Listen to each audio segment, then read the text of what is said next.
શ્રી ગણેશાય નમઃ. જય શ્રી કૃષ્ણ. આજે આપણે એકાદશી શ્રીમદ ભગવદ્ ગીતાનો ચોથો અધ્યાય કહીશું. જો વિડીયો પસંદ આવે તો ચેનલને સબસ્ક્રાઇબ કરવાનું ભૂલતા નહીં, જેથી આગળના વિડીયો તમને મળી રહે. ચતુર્થ અધ્યાય. શ્રી ભગવાન બોલ્યા, અવિનાશી યોગ મેં સૂર્યનો કહ્યો હતો. સૂર્ય પોતાના પુત્ર વેવસ્વત મનુને કહ્યો, અને મનુએ પોતાના પુત્ર રાજા ઈક્ષ્વાકુને કહ્યો, હે પરંતપ, આમ પરંપરાથી પ્રાપ્ત આ યોગને રાજશ્રીઓએ જાણ્યો, પણ ત્યારબાદ તે યોગ ઘણા સમયથી આ પૃથ્વીલોકમાં લગભગ લુપ્ત થઈ ગયો છે. તું મારો ભક્ત અને પ્રિય સખા છે, માટે એ જ આ પુરાતન યોગ આજે મેં તને કહ્યો છે, કેમ કે આ ઘણું ઉત્તમ રહસ્ય છે, એટલે કે ગુપ્ત રાખવા યોગ્ય વિષય છે. અર્જુન બોલ્યા, આપણો જન્મ તો અર્વાચીન હાલનો છે, જ્યારે સૂર્યનો જન્મ તો ઘણા પહેલાનો છે, એટલે કે કલ્પના આરંભે થયેલો છે. તો હું એ વાતને કેમ સમજું કે તમે જ કલ્પના આરંભે સૂર્યને આ યોગ કહ્યો હતો? શ્રી ભગવાન બોલ્યા, હે પરતપ અર્જુન, મારા અને તારા ઘણા બધા જન્મો થઈ ચૂક્યા છે. એ બધાને તું નથી જાણતો, પણ હું જાણું છું. હું અજન્મા અને અવિનાશી સ્વરૂપ હોવા છતાં પણ, તેમજ બધાય પ્રાણીઓનો ઈશ્વર હોવા છતાં પોતાની પ્રકૃતિને આધીન કરીને પોતાની યોગ માયાથી પ્રગટ થાઉં છું. હે ભારત, જ્યારે જ્યારે ધર્મની હાનિ અને અધર્મની વૃદ્ધિ થાય છે, ત્યારે ત્યારે હું પોતાના રૂપને સર્જું છું, એટલે કે સાકાર રૂપે લોકો સમક્ષ પ્રગટ થાઉં છું. સાધુ પુરુષોના ઉદ્ધાર કરવા માટે, પાપ કર્મ કરનારાઓના વિનાશ કરવા માટે, ધર્મની સમ્યક રીતે સ્થાપના કરવા માટે હું યુગે યુગે પ્રગટ થાઉં છું. હે અર્જુન, મારા જન્મ અને કર્મ દિવ્ય અર્થાત નિર્મળ અને અલૌકિક છે. એમ જે માણસ તત્વથી સર્વશક્તિમાન સચ્ચિદાનંદ ઘન પરમાત્મા અજ અવિનાશી અને સર્વ જીવોની પરમ ગતિ અને પરમ આશ્ચર્ય છે, તેઓ કેવળ ધર્મને સ્થાપવા તેમજ સંસારનો ઉદ્ધાર કરવા માટે જ પોતાના યોગ માયાથી સગુણ રૂપ ધરીને પ્રગટ થાય છે. માટે પરમેશ્વર જેવું સુખદ પ્રેમી અને પતિત પાવન બીજું કોઈ નથી. એમ સમજીને જે માણસ પરમેશ્વરનું અનન્ય પ્રેમથી નિરંતર ચિંતન કરતો આસક્તિ વિના સંસારમાં વર્તે છે, એ જ એમને તત્વથી જાણે છે. તે દેહ છોડીને પુનઃ જન્મ નથી પામતો, પણ મને જ પામે છે.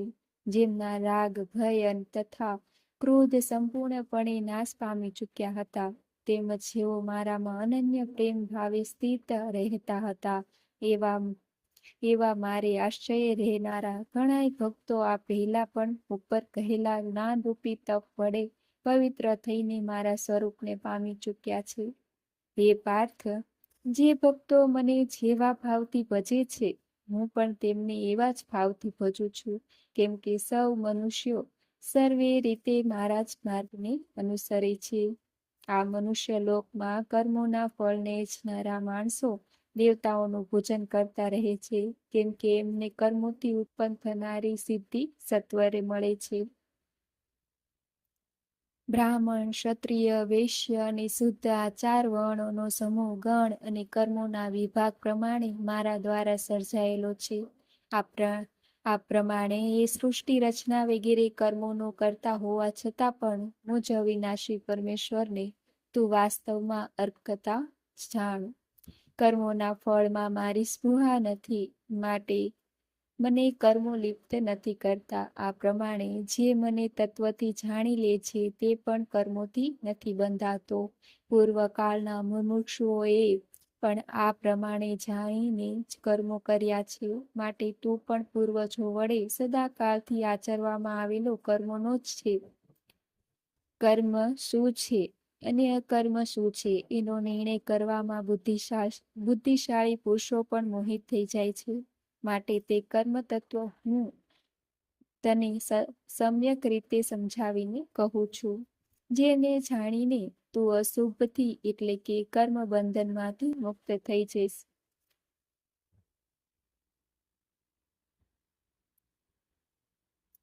કર્મનું સ્વરૂપ પણ જાણવું જોઈએ અને અકર્મનું સ્વરૂપ પણ જાણવું જોઈએ, તેમજ વિકર્મનું સ્વરૂપ પણ જાણવું જોઈએ, કેમ કે કર્મની ગતિ અતિ ગહન છે. જે માણસ કર્મમાં કર્મ જુએ છે અને જે અકર્મમાં કર્મ જુએ છે એ માણસ સંઘળા માણસોમાં બુદ્ધિશાળી છે, તેમજ એ યોગી સમસ્ત કર્મો કરનારાઓ છે. જેના સર્વે શાસ્ત્ર સંમત કર્મો કામના કે સંકલ્પ વિના થાય છે, તથા જેના બધાય કર્મો જ્ઞાનરૂપી અગ્નિ વડે બળી જાય છે, એ મહાપુરુષને જ્ઞાનીજનોને પણ પંડિત કહે છે. જે માણસ સર્વ કર્મો પ્રત્યેની તેમજ એમના ફળ પ્રત્યેની આસક્તિને બધી રીતે ત્યાગીને સંસારના આશ્રયથી રહિત થઈ ગયો છે, તથા પરમાત્મામાં સદાય તૃપ્ત છે, તે કર્મોમાં યોગ્ય રીતે વર્તતો હોવા છતાં પણ વિસ્તારમાં કંઈ નથી કરતો. જેને કશાયની ખેવના નથી, અંતઃકરણ અને ઇન્દ્રિયો સહિત જેણે શરીર જીત્યું છે, તેમજ સંગળી ભોગોની સામગ્રીનો જેને પરિત્યાગ કરી દીધો છે, એવો સાંખ્ય યોગી કેવળ શરીર સંબંધી કર્મ કરતો હોવા છતાં પણ પાપને નથી પામતો. ઈચ્છા વિના આપમેળે મળેલા પદાર્થમાં જે સદાય સંતુષ્ટ રહે છે, અદેખાઈનો જેનામાં સર્વ રીતે અભાવ થઈ ગયો છે, હરખ શોખ વગેરે દ્વંદ્વોથી જે સંપૂર્ણપણે અતીત થઈ ગયો છે, એવો સિદ્ધિ તથા અસિદ્ધિમાં સમ રહેનાર કર્મયોગી કર્મ કરતો હોવા છતાં પણ કર્મોથી નથી બંધાતો. જેની આસક્તિ સર્વથા નાશ પામી ચૂકી છે, જે દેહાભિમાન તથા મમત્વ વિનાનો થઈ ચૂક્યો છે, જેનું ચિત્ત નિરંતર પરમાત્માના જ્ઞાનમાં સ્થિત રહે છે, એવા કેવળ યજ્ઞ સંપાદન અર્થે કર્મ કરનાર મનુષ્યના સમસ્ત કર્મો પૂર્ણ રીતે વિલીન થઈ જાય છે. બ્રહ્મયજ્ઞ કે જેમાં અર્પણ એટલે કે સ્ત્રુવા આદિ ઉપકરણ પણ બ્રહ્મ છે, હવન કરવા માટેનું દ્રવ્ય પણ બ્રહ્મ છે, બ્રહ્મરૂપી હોતા દ્વારા બ્રહ્મરૂપી અગ્નિના હોમવા રૂપી ક્રિયા પણ બ્રહ્મ છે, અને સર્વત્ર બ્રહ્મ બુદ્ધિ કરવા રૂપી બ્રહ્મ કર્મમાં સ્થિત રહેનારે યોગીને મળનારો ફળ પણ બ્રહ્મ છે. બીજા કેટલાક યોગીજનો દેવતાઓની પૂજારૂપી યજ્ઞનું સમ્યક પ્રકારે અનુષ્ઠાન કરે છે, જ્યારે અન્ય યોગીજનો પરબ્રહ્મ પરમાત્મા રૂપી અગ્નિમાં અભેદ દર્શન રૂપી યજ્ઞ દ્વારા જ આત્મારૂપી યજ્ઞનો હોમ, પરબ્રહ્મ પરમાત્માના જ્ઞાન દ્વારા એકાત્મ ભાવે સ્થિત થવું, એને જ બ્રહ્મરૂપી અગ્નિમાં યજ્ઞ દ્વારા યજ્ઞનો હોમ કરવો કહેવામાં આવે છે. અન્ય કેટલાક યોગીઓ શ્રોત વગેરે સંઘળી ઇન્દ્રિયોને સંયમરૂપી અગ્નિઓમાં હોમે છે, તો વળી બીજા કેટલાક યોગીજનો શબ્દ વગેરે સર્વ વિષયોને ઇન્દ્રિયો રૂપી અગ્નિઓમાં હોમતા રહે છે. અન્ય યોગીજનો ઇન્દ્રિયોની સર્વ ક્રિયાઓને તથા પ્રાણોની સમસ્ત ક્રિયાઓને જ્ઞાન વડે પ્રજ્વલિત આત્મ સ્વયં યોગરૂપી અગ્નિમાં હોમી દે. સચ્ચિદાનંદ ઘન પરમાત્મા સિવાય અન્ય કોઈનું ચિંતન ન કરવું, એ જ એ તમામને હોમી દેવા કહેવાય છે. અન્ય કેટલાક માણસો દ્રવ્ય સંબંધી યજ્ઞ કરનારા છે, કેટલાક તપ રૂપી યજ્ઞ કરનારા છે, બીજા કેટલાક પુરુષો અષ્ટાંગ યોગ રૂપી યજ્ઞ કરનારા છે, અને વળી કેટલાક અહિંસા આદિ લોકોતર વ્રતો પાળનારા પ્રયત્નશીલ માણસો સ્વાધ્યાય રૂપી જ્ઞાન યજ્ઞ કરનારા છે.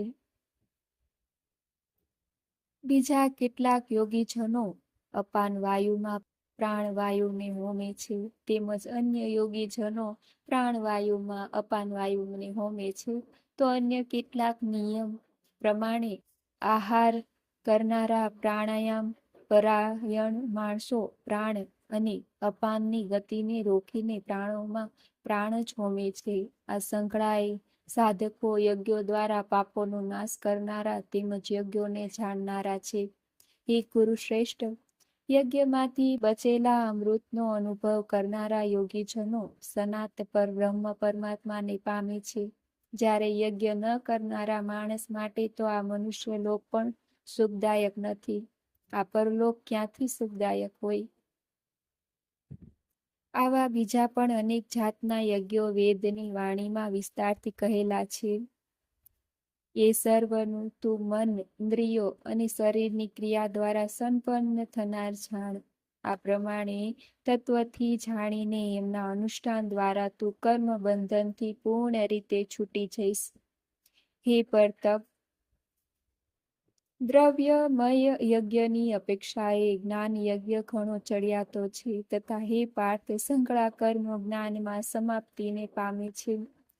એ જ્ઞાનને તું તત્વદર્શી જ્ઞાનીજનો પાસે જઈને જાણી લે. એમને યોગ્ય રીતે દંડવત પ્રણામ કરવાથી, એમની સેવા કરવાથી તેમજ કપટ છોડીને સરળ ભાવે પ્રશ્ન પૂછવાથી પરમાત્મા તત્વને બરાબર ઓળખનારે જ્ઞાની મહાત્મા જનોને તને એ તત્વજ્ઞાનનો ઉપદેશ આપશે, જેને જાણ્યા પછી ફરીથી તું આ રીતે મોહને નહીં પામે.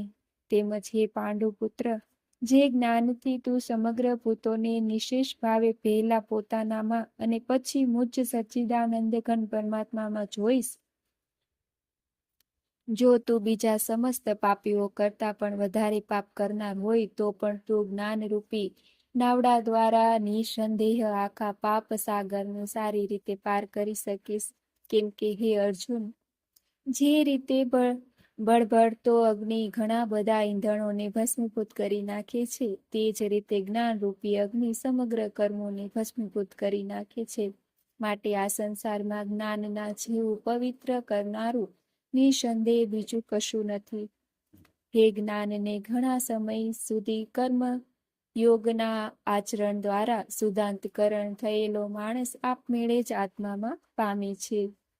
જીતેન્દ્રિય, સાધન પરાયણ અને શ્રદ્ધાવાન માણસ જ્ઞાનને પામે છે, અને જ્ઞાનને પામીને એ વિના વિલંબે તત્કાળ જ ભગવત પ્રાપ્તિરૂપી પરમ શાંતિને પ્રાપ્ત થઈ જાય છે.